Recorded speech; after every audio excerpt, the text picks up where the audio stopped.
जों मिथिगौ बिफां-लाइफाङा सुबुंनि थांना थानायाव गोबां बिहोमा होयो। मिथिंगानि समायना सोमखोर महरा बिफां-लाइफांनि गेजेरजों सुदेम थासारि खालामो। बेबायदिनो माखासे समाव बिफां-लाइफां गायनाय हाबाफारिबो खुंबोबाय थानायखौ नुनो मोनो। बेबायदिनो लेङाइ गाहाय मावफुं सोद्रोमा गबिन्द चन्द्र बसुमतारिया अग्रु बिफां रानाय हाबाफारिखौ बेखेवनानै होबाय। बड'फा जिउ राहा मिसननि सिङाव उदालगुरि जिल्ला BDF-आव माखासे बेनिफिसारिफोरबो अग्रु बिफां रानदों। अग्रु क्लाबनि फालिथायारि महरै अग्रु बिफां रानाय हाबाफारियाव बिटिआरनि लेङाइ मावफुं सोद्रोमा गबिन्द चन्द्र बसुमतारिया बाहागो लानायनि गेजेरजों मा फोरमायखो फै जों नायनि। दिनै गोजोननाय मोनदों जे NDF-नि आगोलनि केम्प आथिखालनि BDF-नि मेन सेन्टार हेड अफिस बेनिफ्राय अग्रु क्लाबनि नाजानायाव रायजो राजाफोरनो अग्रु बिफांनि फुलि होनाय हाबाफारि लादों आरो बेयाव गावखौनो थाफानो मोननानै गोजोननाय मोनदों। बिखेखकै बे हाबाफारिनि गेजेरजों मोननै थांखि लानानै खामानि मावनाय जागोन। मोनसे जाबाय जोंहा बिटिआर सरकारा ग्रिन बर'लेण्ड होननाय मोनसे मिसन माबानानै दुलाराय बर'लेण्डखौनो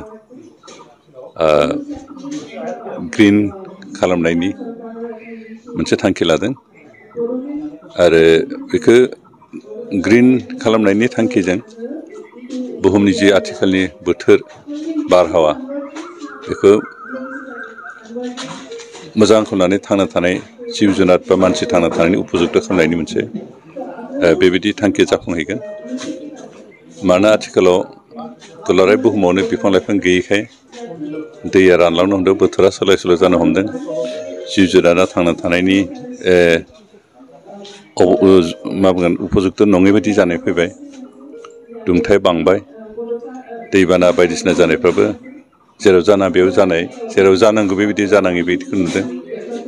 आरो बेबायदि बे गासैबो माबाफ्रा जोंनि बिफां लाइफां गैयैनि थाखाय, जाय बिफां लाइफां अन्तत' फेक्ट्रिफोरनिफ्राय ओंखारनाय कार्बनखौ माबायो एबजर्ब खालामोमोन, दा बिफां लाइफां गैयैखाय बे कार्बन मन' अक्साइडआ बुहुमाव बांबाय, बांनायनि थाखाय जोंनि बोथोरा गाज्रि जालांगासिनो दं, जोंनि बारहावा गाज्रि जालांगासिनो दं।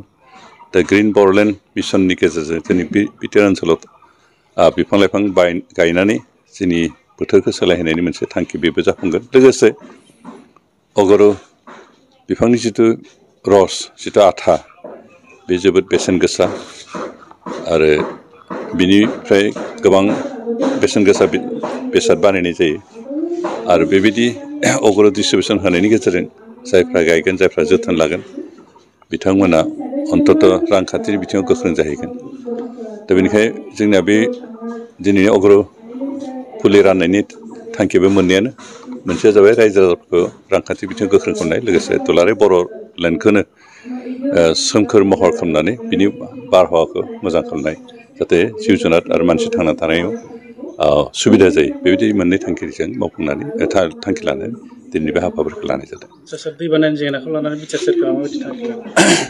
दैबाना ओरैनोथ' एबार बिटिआर ओनसोलाव दैबानाखौ बिदि जायाखै, एसे एनै खुरखादों, खिन्थु रिलिफ केम्पआव थानायनो गोनां बेबायदि जायाखै। दा एसे एनै जिखिनि खुरखादों बेखौ वाटार रिसर्सनि गेजेरजों जिखिनिखौ हायो बिटिआर सरकारनि फान्डजों जों माबानो मा बुंगोन रैखा खालामनायनि हाबाफारि लादों। आरो जायफोरखौ हास'वा बेखौ जों स्टेट गभर्नमेन्टनिफ्राय फान्ड लाबोनानै बोरैहाय माथावरि बायनाय बा लामा सामा बायस'नाय, बहाबा कालभार्ट बायनायफोरखौ रिपेयार खालामनायनि मोनसे हाबाफारिखौ जों लादों। दासिमहालागै जों रिलिफ केम्प थानो गोनां जानाय बायदि रिपर्ट मोनाखै बिटिआर ओनसोलाव। बेनिखायनो जों बेबायदि जायोबा जों नायगोन सरकारनिफ्राय मा खालामनो हायो हेफाजाब होनो नाजागोन। नाथायबा जितु गरा गिजिखानाय, बे गरा गिजिखानाय जायफोरा न'खर लांजादों बिथांमोना अजुहात दङ जे रायजोनि जितु थान्दै बिथांमोना नुजाहैयाखै होननानै भुटिया संघाव बे मोनसे जादों। भुटिया संघथ' आं दाखालि थांना फैबाय, आंथ' थांना फैदों। जैखालि फार्स्ट बाना जादों बिनि नेक्स्ट आं थांनानै बेयाव जिखिनिया न' बायजादों, न' लांजादों, बे बारा गैया, न'नैल'सो। थांनाय बाराव न'खरबामोन, बिसोरहाबो दाबो थानायनि बिदि गरन्थ गैया जाना दं।